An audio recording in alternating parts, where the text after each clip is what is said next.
This is the X-Zone Broadcast Network, broadcasting worldwide on broadcast affiliates and satellite program providers, including CNN Broadcast Network, Sirius Satellite Network, Star Media, Good News Radio Network, Angel Broadcast Network, Wiki Broadcast Network, and WPBN TV. For more information on the X-Zone Broadcast Network, visit us at www.xzbn.net.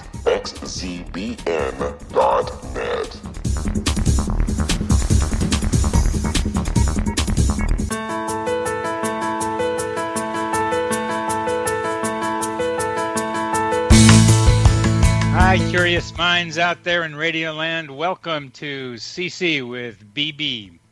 Connecting with Coincidence with Dr. Bernie Beitman, MD. That's me.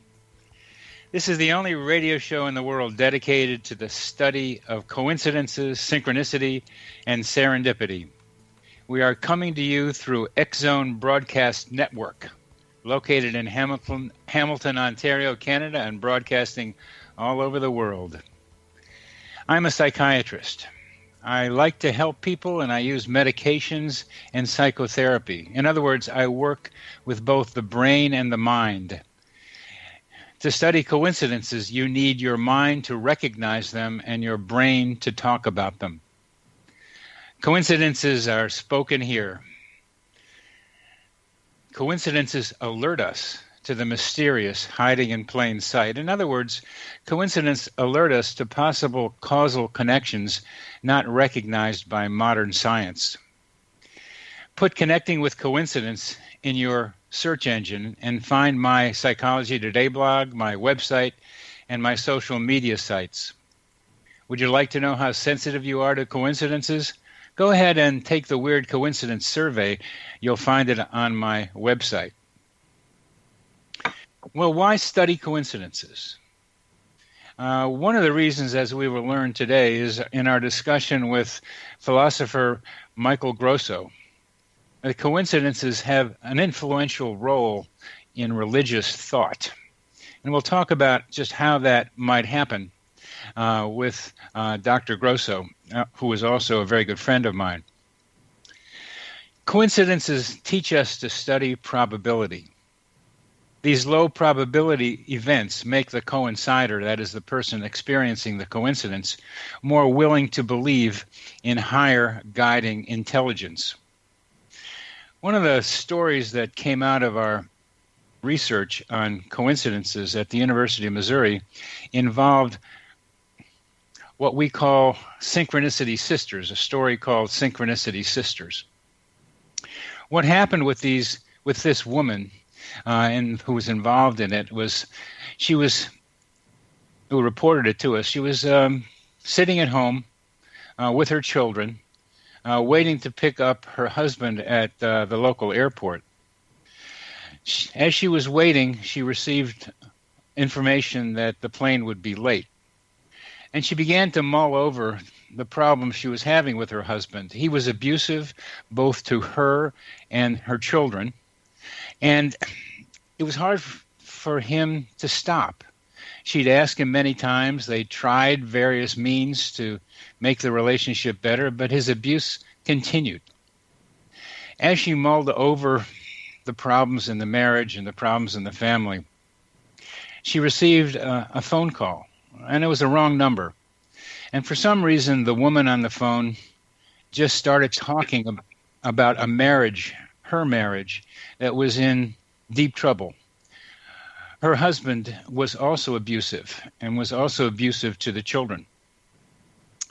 Well, the person reporting this story received that information that the plane had been delayed, and during that time that she heard that the plane would be delayed and this anonymous phone call from a woman upset about her own marriage, the woman reporting the story concluded that that's me. That woman on the other line is just like me.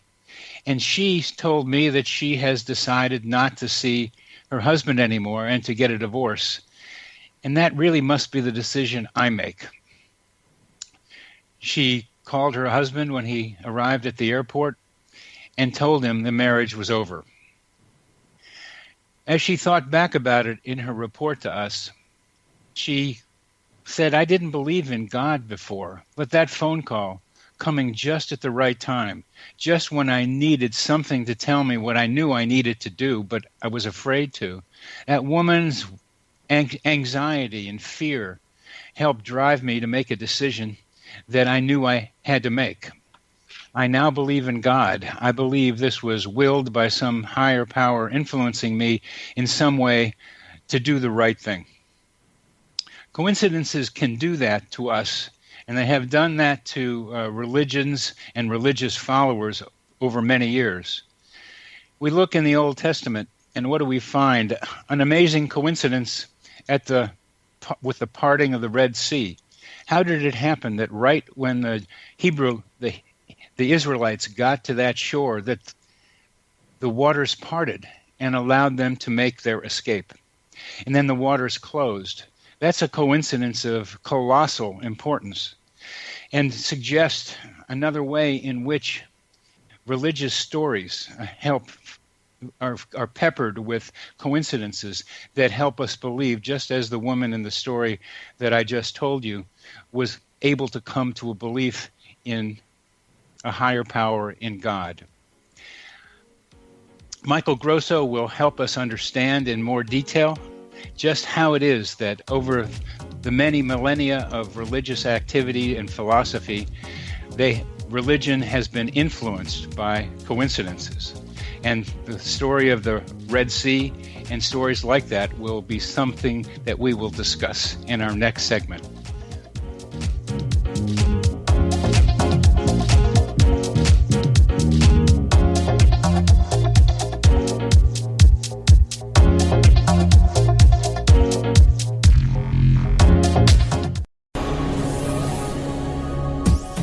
This is the X-Zone Broadcast Network, broadcasting worldwide on broadcast affiliates and satellite program providers, including CNN Broadcast Network, Sirius Satellite Network, Star Media, Good News Radio Network, Angel Broadcast Network, Wiki Broadcast Network, and WPBN TV. For more information on the X-Zone Broadcast Network, visit us at www.xzbn.net.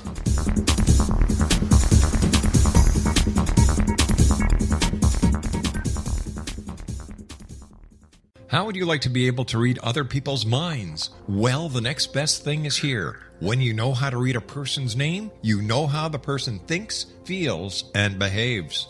Each letter in our name holds a key to unlock our true essence. Our name contains both our gifts and challenges in this lifetime.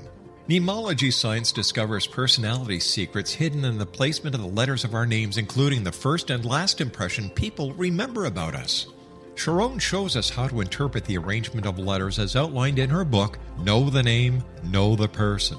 Sharon Lynn Wyeth created mnemology science after 18 years of research and testing her theories, and has supported thousands of people around the world in understanding themselves and others better.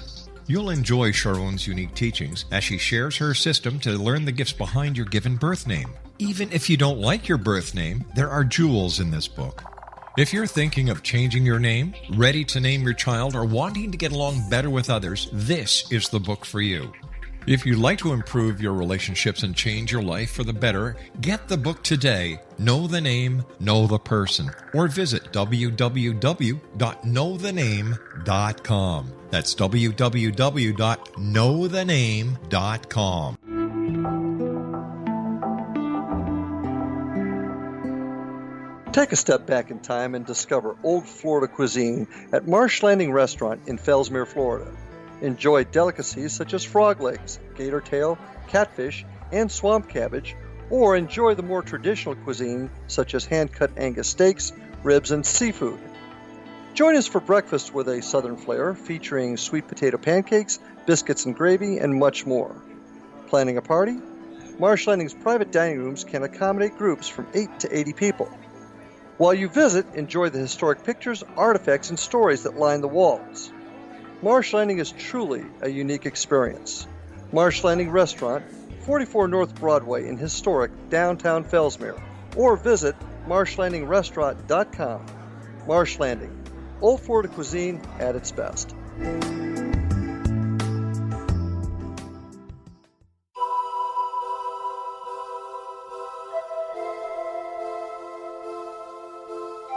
If you're a seeker, don't miss the inspiring book Shamanic Awakening, Between the Dark and the Daylight. This remarkable work chronicles shamanic counselor and indigenously trained dream decoder Sandra Cochran's 35 years of experience with diverse wisdom keepers throughout the Americas. Sandy's initiations across the British Isles, Turkey, Greece, and Egypt, combined with her knowledge of symbology, psychology, and myth, influence her dream blog and workshops. Sandy offers private readings, sacred international journeys, a meditative CD, and her book, Shamanic Awakening, to encourage you as you navigate your earth walk and create a deeper connection to yourself. Find this and more at her website, starwalkervisions.com.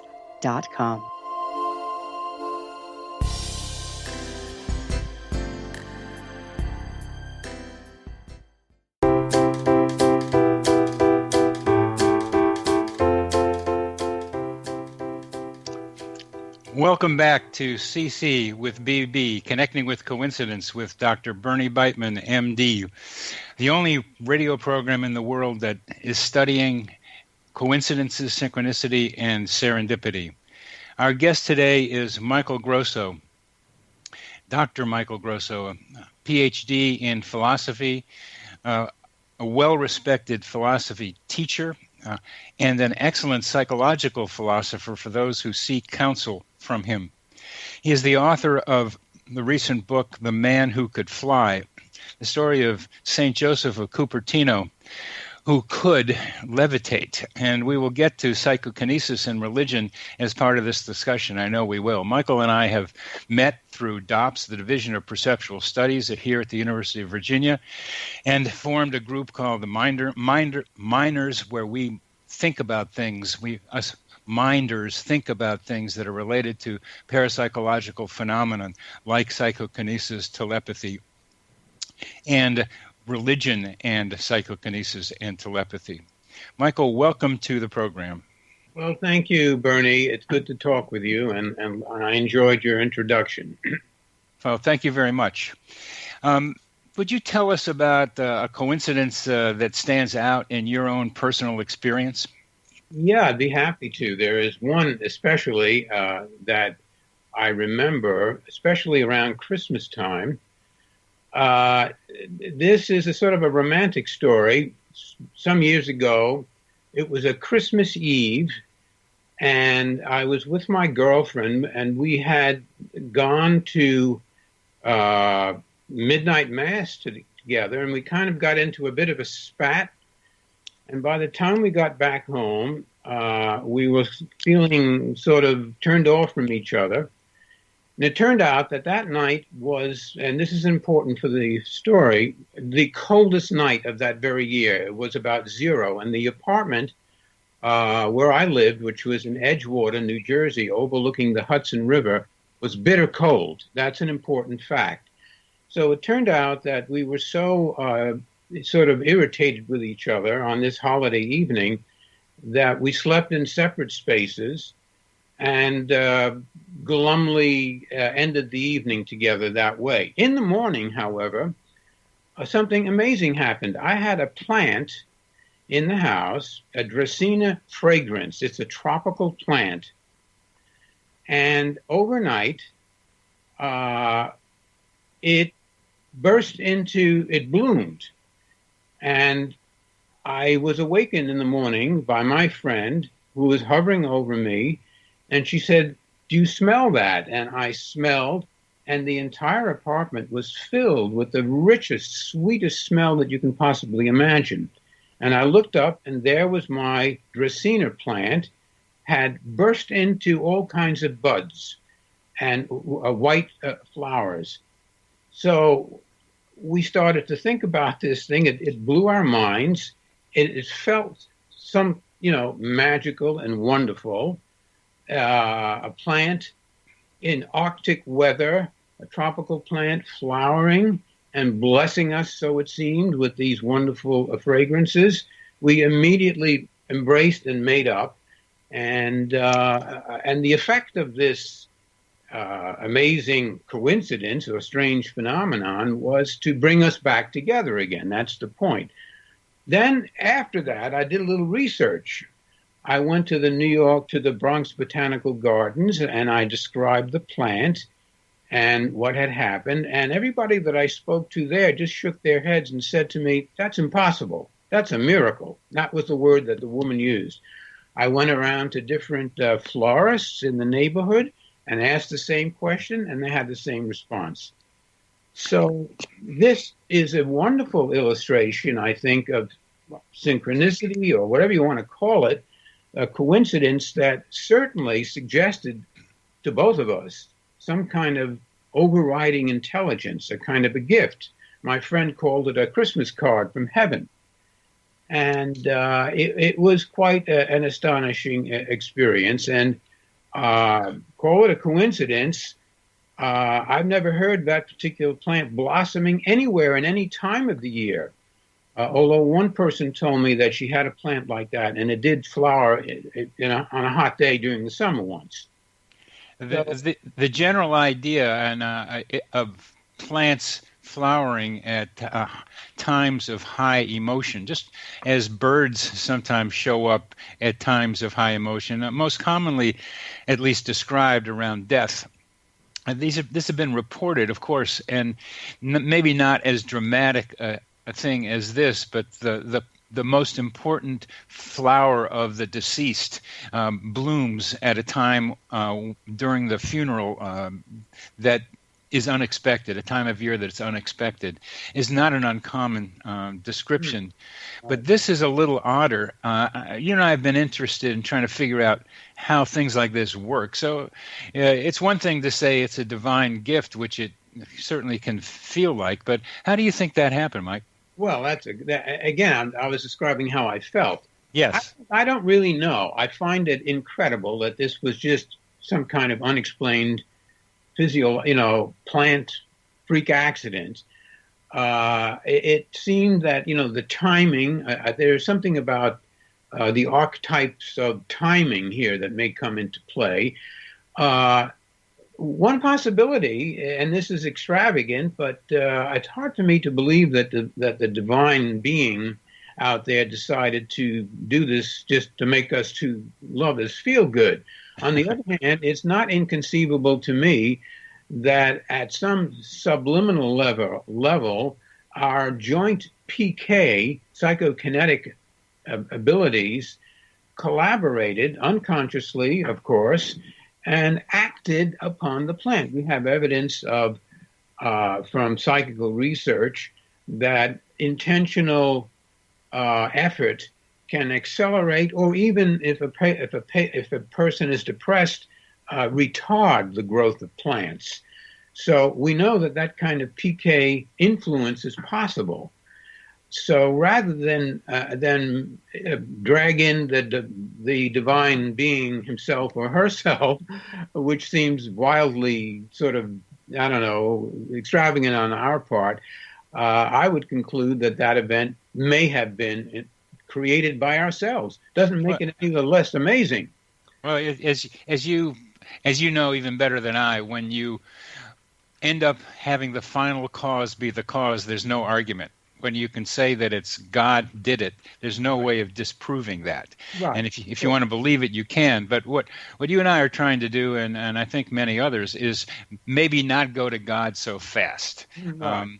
Maybe recognize the powers that we have that have something to do with making them happen. Just as you just described, as the psychokinetic of your desire to be together somehow did something to the plant that made it bloom and brought you together. I like that explanation as a start much better. Yeah, but another way we could put it, Bernie, is to say that the divine element in the universe, and I believe that there is something like that. Oh yeah.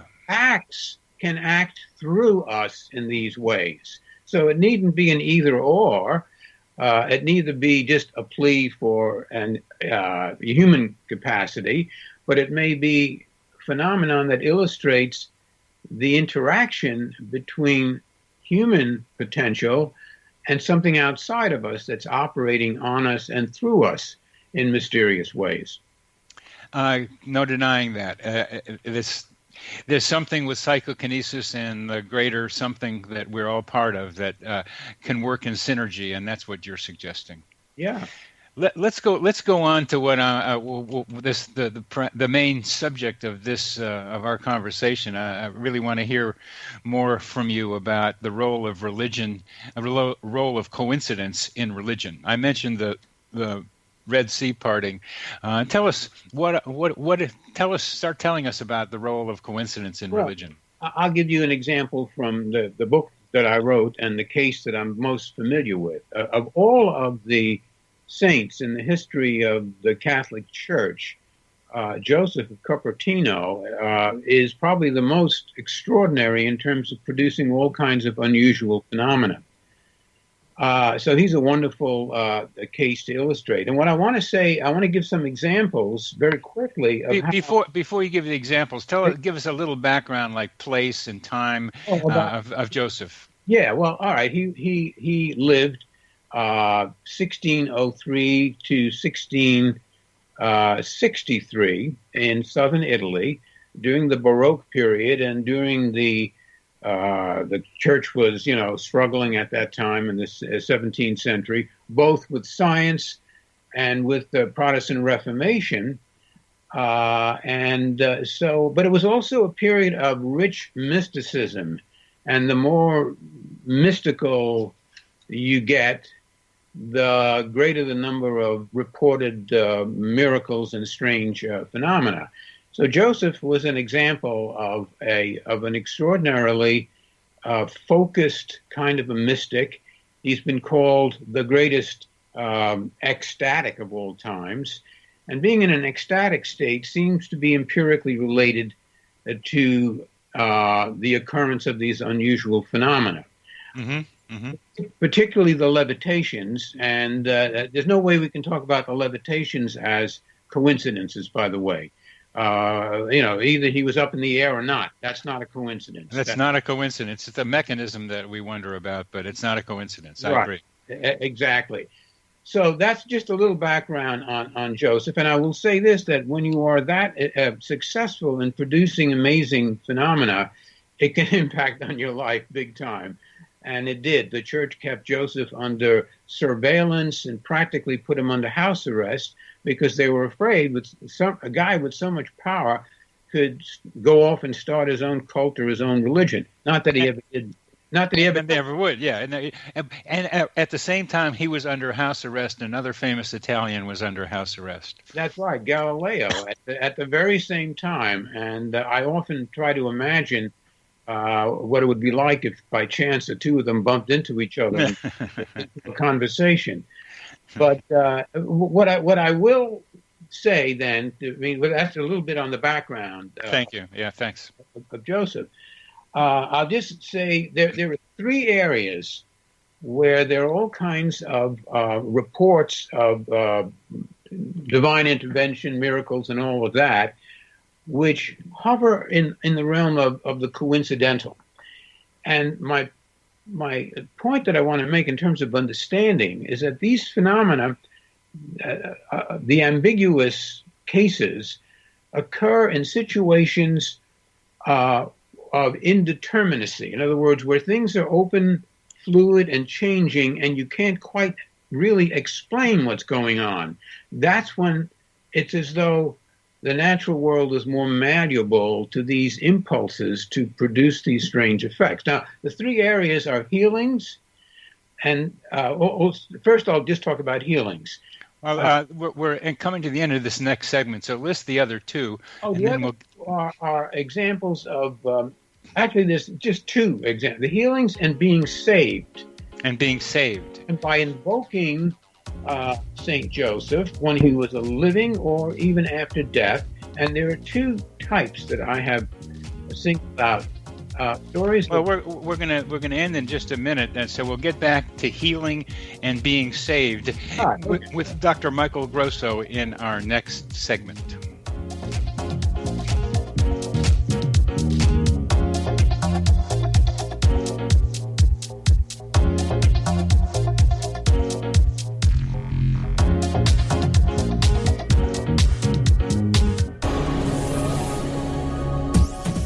This is the X-Zone Broadcast Network, broadcasting worldwide on broadcast affiliates and satellite program providers, including CNN Broadcast Network, Sirius Satellite Network, Star Media, Good News Radio Network, Angel Broadcast Network, Wiki Broadcast Network, and WPBN TV. For more information on the X-Zone Broadcast Network, visit us at www.xzbn.net.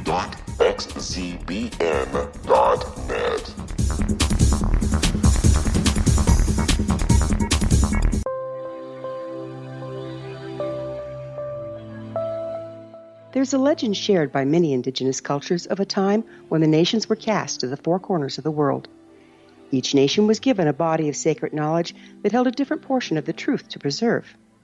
True reality could not be known until all the nations reunited, combining the information. If a single one was missing, the world could not be reborn and darkness would prevail. The Science of Magic Radio is dedicated to reuniting the sacred knowledge. With the understanding, none of us has all the answers, but together we can open new perceptions and possibilities.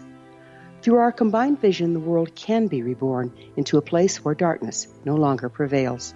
Join me, Gwilda Wiyaka, and the Science of Magic daily on the X-Zone Broadcast Network, xzbn.net, or visit us at thescienceofmagic.net.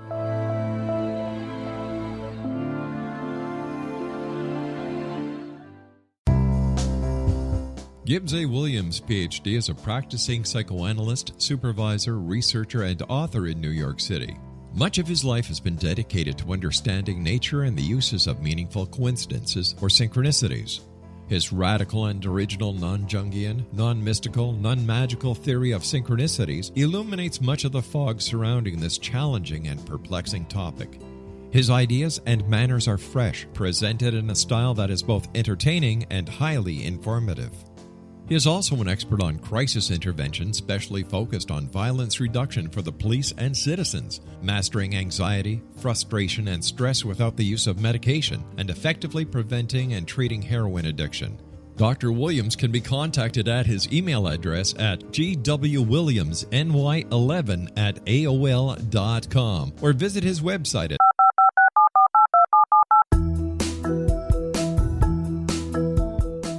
Did you know that when you're on the road with limited data or Wi-Fi, you can still listen to the X-Zone Radio Show with Rob McConnell, The Science of Magic with Gwilda Wiyaka, X-1, Dimension X, Space Patrol, and every minute of the X-Zone Broadcast Network by calling 213-401-0080, courtesy of Audio Now.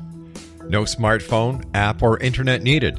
It saves your data plan and it's free if you have unlimited minutes.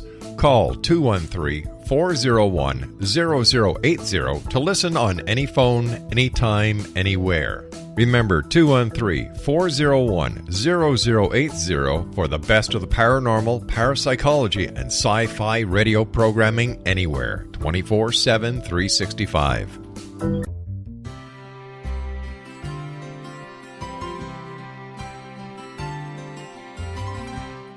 True healing must address 4 levels: physical, emotional, mental, and spiritual, for us to live joyful and productive lives. We tend to treat 3 of the 4, leaving the spiritual languishing. If you're tired of the same dysfunctional patterns cropping up in your life, Soul Balancing is for you. Trixie Phelps, owner and founder of Soul Balancing, is a naturally gifted energy healer trained in numerous esoteric forms, including shamanism. Trixie has created a powerful modality that safely and effectively clears your energetic field. A soul balancing session can remove interference, heal trauma, and restore your hope. Contact Trixie for a life-changing long-distance session today, www.soulbalancing.world.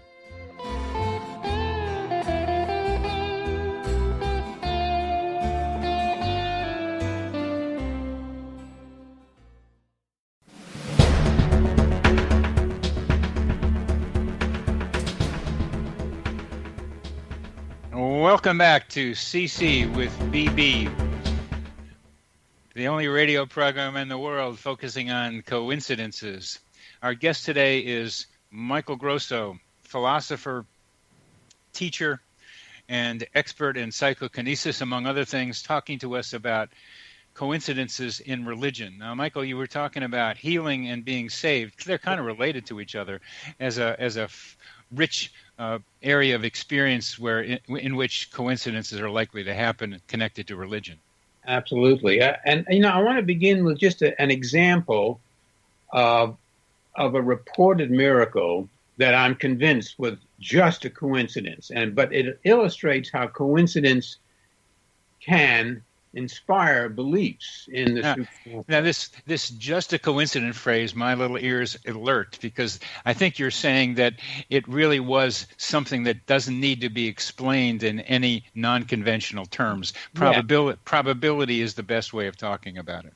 Yes. I mean, and this is a story about dead sheep. There's an account in the writings about Joseph. It's not documented, thus I was immediately suspect for that. But just a little story that was thrown in about Joseph saving a bunch of dead sheep that had been killed in a terrible storm, a lightning storm and hailstorm. And there wasn't a great deal said about it, but except that a bunch of sheep were involved. Now, from what I can make out, what probably happened, and again, this is speculation because there's not that much data, but it's a good example to illustrate what probably happened. There probably was a storm. There probably was a tremendous hailstorm in which the sheep were disoriented, maybe struck by hailstones and fell down on the ground. And the farmer, or rather the shepherd, knowing about Padre Giuseppe, calls out, "Joseph, help me, my sheep are being killed." And he looks around, and the sheep are all sort of on the ground. And in a couple of minutes, they start to recover. They get up, stunned, you see. They get up. That's great. Yeah. Story that God resurrected a bunch of sheep. I don't know, you see, but I see how it works in that case, okay? That's a great story, yes. They were just, the sheep were stunned and got up around the same time Joseph was invoked. That's great. That's right. But I don't mean to imply by any means that other reported phenomena and claims of intervention did not operate. For example, the healing stories, they exist in abundance of particularly women in childbirth. There are actually 22 cases recorded of women in childbirth that called upon St. Joseph, either while he was still living, especially when he was still living, because his influence is so powerful, or even after death. And in 22 of these cases, it seemed as though there was a connection between some unusual, sudden. By the way, they always say that these healings are almost instantaneous, and the pleas that the people were making to Joseph. Now, there's no way, unless you look at the medical records, and there are some cases that are pretty accurate and detailed. There's no way we can decide on what was really going on in these cases.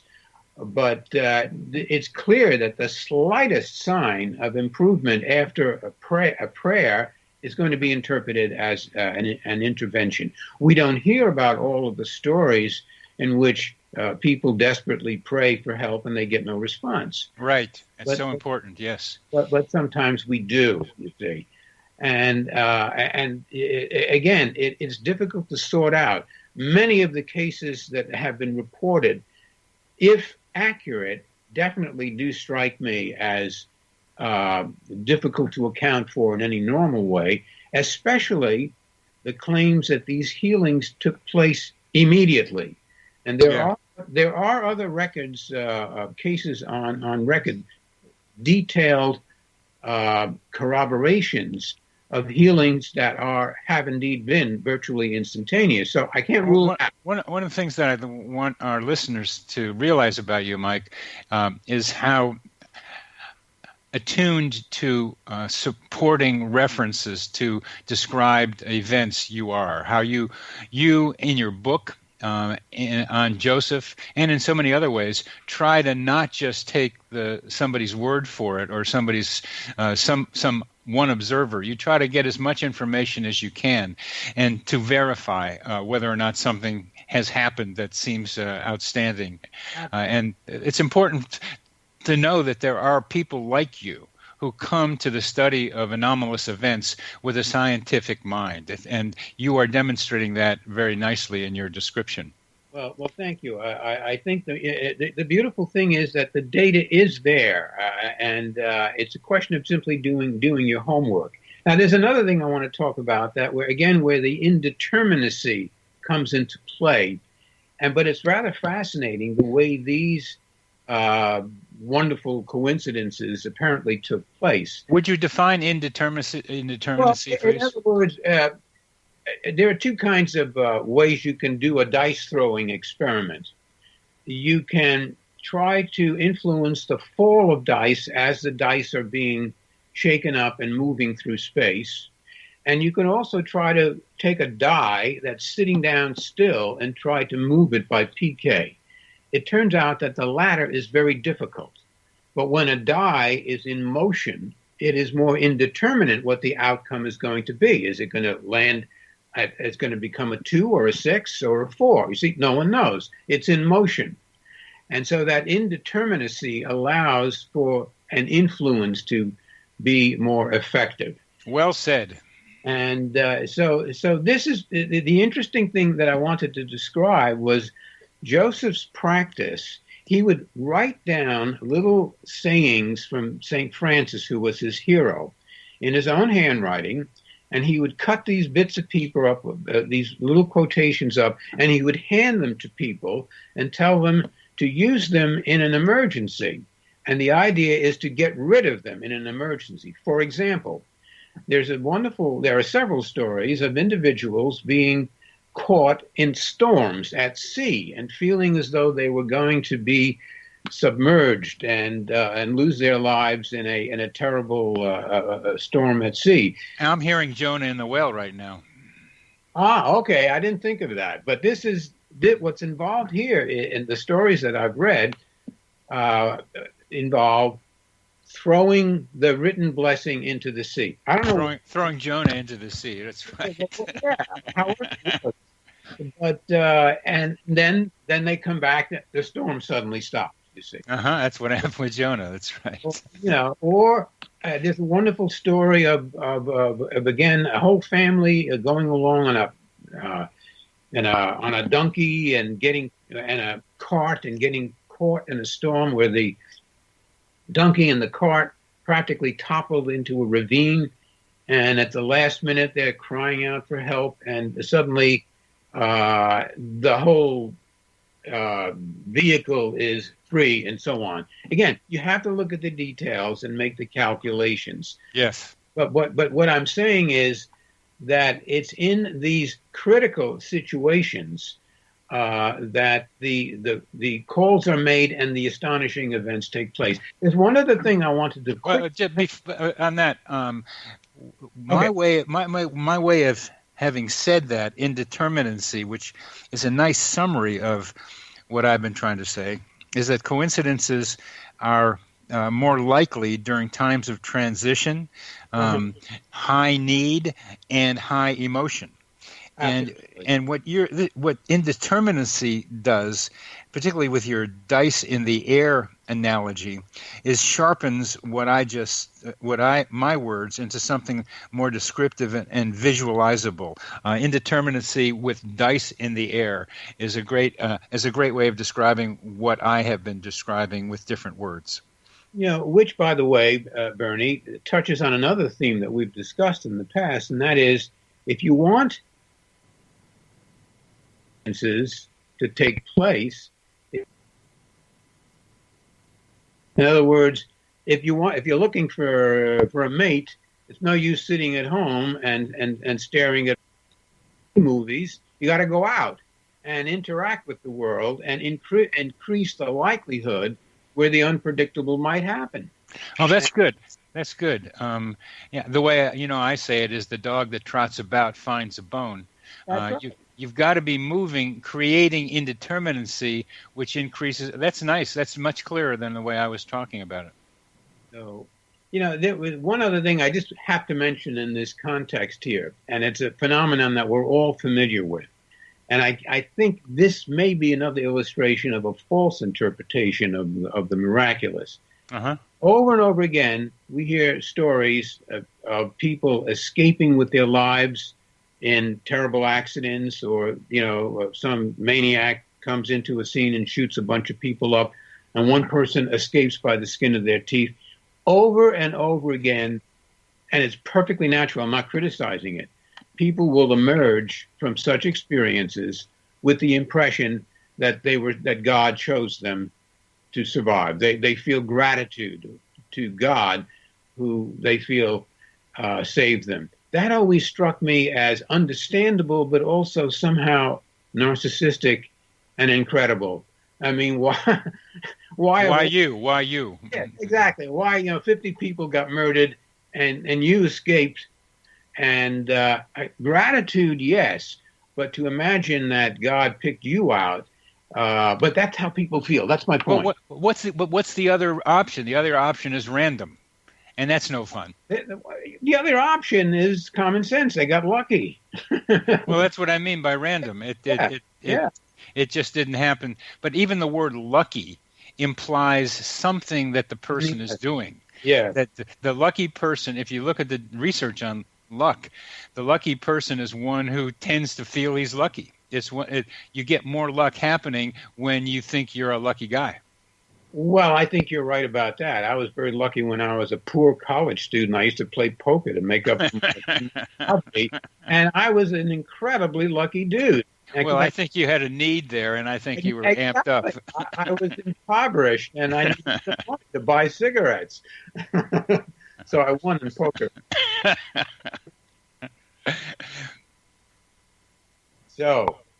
So we've talked about indeterminacy and luck, and we got about another minute or left in this segment. Where are we going to go in our next segment, Mike? Oh, we have another segment. Yes. You tell me. I'm really receptive to your questions. I don't have any. I'd like to be able to talk more about the way religious thought is influenced by coincidence, and maybe not just around Joseph, but around more standard texts and parables and stories from the prophets. Other stories that seem to be able to indicate how coincidences have played a role. One of the things that religious people do is use coincidence to say my religion is proved, my God is proved by this coincidence. My belief is substantiated, and that makes my belief better than yours, rather than be able to say there's something that we're all sharing. Right. So we're gonna end this segment now, and we will be back with Dr. Michael Grosso in just a bit. Okay.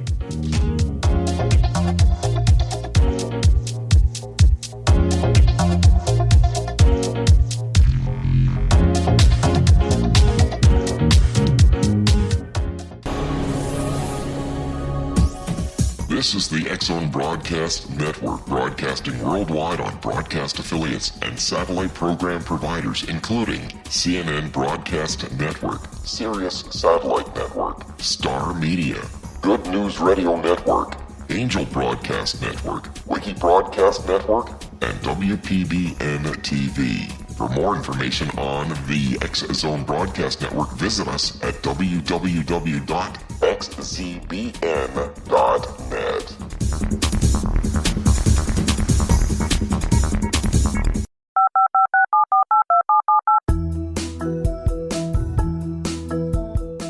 Did you know that when you're on the road with limited data or Wi-Fi, you can still listen to the X-Zone Radio Show with Rob McConnell, The Science of Magic with Gwilda Wiyaka, X-1, Dimension X, Space Patrol, and every minute of the X-Zone Broadcast Network by calling 213-401-0080, courtesy of Audio Now. No smartphone, app, or internet needed. It saves your data plan, and it's free if you have unlimited minutes. Call 213-401-0080 to listen on any phone, anytime, anywhere. Remember 213-401-0080 for the best of the paranormal, parapsychology, and sci-fi radio programming anywhere, 24/7, 365.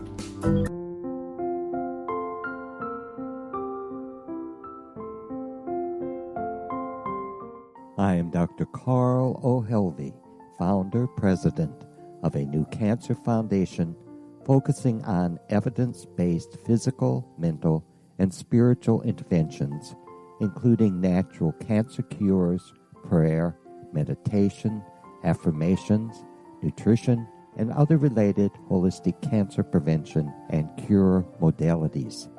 These are used in cancer education, research, and financing care. I ask for your help to continue this important work by donating at www.holisticcancerfoundation.com.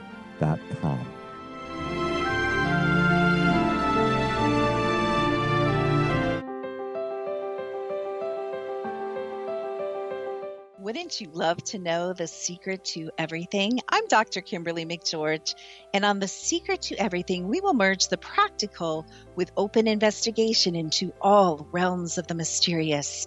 We will talk to cutting-edge alternative health practitioners, those who inspire and motivate you in business and life, and of course, we will share stories of the paranormal, conspiracy, and cryptozoology.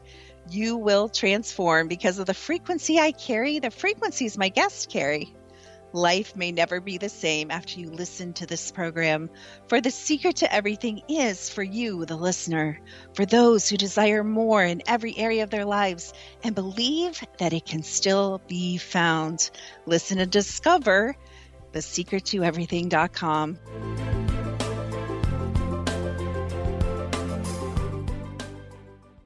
Little children aren't the only ones afraid of the dark. Millions of soldiers return from war zones with PTSD, anger, frustration, fear, and loneliness, much of which surfaces during the darkness of the night. You have the chance to change the lives of these American heroes. Songs and Stories for Soldiers.us provides free MP3 players for these men and women. With a list of 3 million songs in 16 different styles, 100,000 audiobooks, and 30,000 old-time radio programs, every veteran can find something to soothe and comfort them at no cost. All our players contain an 8-hour audio program designed to help veterans fall asleep. With 1,500 plus vets now participating, it's our goal to deliver 10,000 audio players this year. Go to our website at songsandstoriesforsoldiers.us. Help us help a veteran make it through the night.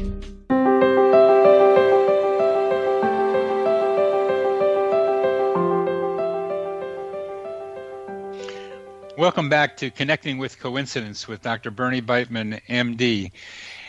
We're talking with Dr. Michael Grosso, eminent philosopher and teacher, about the relationship between religion and coincidences. So, Michael, tell us more about religion and coincidences. Okay, I do have some thoughts I want to share. Well, first of all, prayer, as some famous writer whose name I've forgotten said, whenever I pray, coincidences tend to happen. And that, again, the parapsychologists can say prayer is a form of could be a form of psychokinesis. But now what I want to say is that it's not just praying. I think the most interesting connection here is with the role of belief and the role of imagination. Yeah. So that it's not just that the praying person asks, but he or she expects, hopes, imagines, believes, has an image, a mental image of it actually taking place. Yeah. And so it's no accident to my mind that religious people since they are tuned into the possibility of these interventions and these surprises occurring that are coincidentally constructive and helpful, that these are the people who tend to have and to notice these experiences. So the religious perspective at least puts you on the alert that something unusual could happen, and tunes you into makes you more a closer, more habitual observer. Whereas other people, I mean, good things might happen to them coincidentally, and they just don't attach any significance to it. And I think they're cheating themselves of an opportunity to see and to discover and explore a hidden dimension of reality that might be operating on our lives. And there are, you've just illustrated very clearly again, one of the ways in which people can increase their coincidence sensitivity, that by being religious, they come to expect little miracles during the day, little touches by God. And so they look for them. And when you pray, you're looking for them. So you're more alert to coincidences. There are many reasons why people pay attention to the possibility of coincidences. You're describing beautifully the mechanism by which religious people do so. Yeah, and you know, and we bring in the placebo effect. I mean, this is not a phenomenon that's confined to the wild and woolly world of religious belief. We have scientific evidence in the medical field for a widespread and overwhelmingly effective thing called the placebo. And a placebo is nothing but a belief and an expectation. Nothing but is the wrong way of putting. When we believe something, more is involved than just a verbal concept of belief.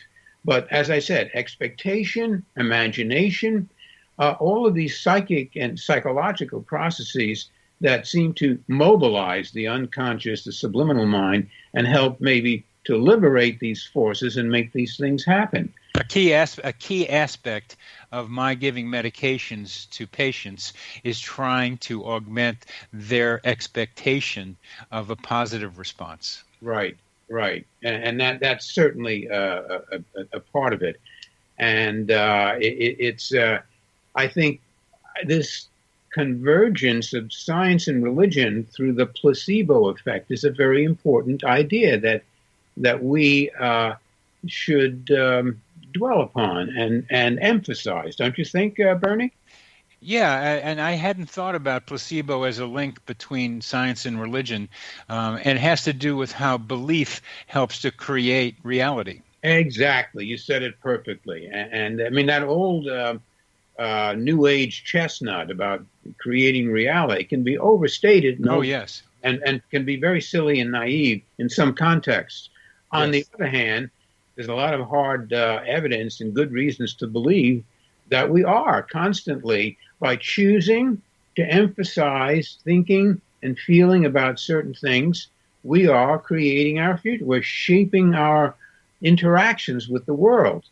The mind is guiding our minds, our hopes, our desires, our needs, our imaginings are shaping the kind of experience that we have. I get a kick out of watching sometimes how the quality of my thought influences my own physiological reactions. Oh, for sure. I mean, I sometimes notice the smallest things can, depending on how you interpret them, can act as a stimulant, positive or negative. I've told you in the past, for example, my little habit of noticing the clock. And over again, it's been happening lately like mad. Just at the moment, the part of the day where I'm at my peak, I will notice and I'll look up and it's 4:44 or 2:32 or 2. And I always get a giggle out of it. Yeah. Because it's purely coincidence. I'm not even looking, I'm not thinking about this, but it happens over and over again. So who knows to what extent we can reshape our lives through this indeterminate potential of shaping positive coincidences. Well, one of the things that you just implied is to welcome chaos into one's life. Absolutely. An element of it at the right time in the right place is really a key variable. Yes. Well, how do you handle negative coincidences and bad omens? That's such a good question, Bernie, and you may not remember one of the very first things I told you when we first met and we talked about this stuff. I have had on occasion frighteningly weird, ominous coincidental events. And describe the origin of the word omen. Omen comes from birds, right? Yes, you're right. That birds are those birds doing those weird things. That's right. Right. But I forget what I was going to say. It was one of the first things you told me was a negative coincidence. Right. How to deal with it. Exactly. And my policy is this. The instant it looks like an objectively negative omen, unless there's some rationale to make a move to protect myself, I simply reject it out of hand. It never bothers me. I never let a bad dream or a coincidentally negative omen to disturb me, because I am convinced that by paying attention and by investing these events with meaning and psychic energy, yes, we increase the likelihood of producing negative effects on ourselves. It's been said a little different. It's the same thing, different way. That worrying about something becomes kind of a prayer to make it happen. Exactly. So I think that people who are interested in this should make up their minds and not in other words, work with the positive, play down the negative, don't dwell on it. Because in the end, it's we who are responding to seeds of possibility. And by refusing and rejecting the dark seeds, we're going to be a whole lot better off, I think. And by thinking about the dark seeds, we help them to germinate and to grow. Exactly. My view increasingly, in terms of just the art of living, so much of life consists of knowing when to stop thinking. People think too much about everything. I catch myself dwelling on things, focusing, making associations. And what am I doing this for? This is leading me nowhere. Bang, you get rejected, out, gone. See? And it's important to adopt that attitude. How have you come to be able to relatively easily get to a state of no thought? There are meditation techniques, breathing techniques. I will, this is the thing that they tell you when you're a kid, just take a deep breath and stop the breath and let it out very slowly. You immediately start to feel better. But the worst thing that we can do is just surrender to every random thought that comes into our minds. On the other hand, the best thing we can do is be on the alert to the really helpful, inspiring trains of thought that might visit us from time to time. And how do you make those distinctions in the kind of gray area that some of those thoughts are? Well, that's based on your experience and your philosophy of life. I mean, right? That people have different ideas of what's good and what's bad. If someone tells me that I've won a lot of money, as has been happening recently online, and I don't believe it, I don't get excited about it. I just reject it immediately because I'm not interested in, and I'm suspicious about these cons. So, I mean, the answer is every person has to acquire their own skills from experience and learn how to make judgments. Well, we have a little less than a minute to go, Michael, and I really appreciate your being on with me. And this question of how to decide what to think or what thoughts to pay attention to is really intriguing to me because I'm studying intuition, and intuition is a way of getting lots of different pieces of your mind and other minds perhaps talking with you and communicating with you. So maybe sometime as we continue this, when we see each other or some other time, be able to talk about how people can learn to distinguish which intuitive voices, which quiet voices, which impulses, which statements that seem to come from outside of us are the ones we should pay attention to and the ones we should be able to reject. This kind of filtering out mental ideas, mental thoughts is so crucial, and we'll get back to that, you and I, sometime. Thank you very much for being with us, Michael. Thank you, Tony. My pleasure.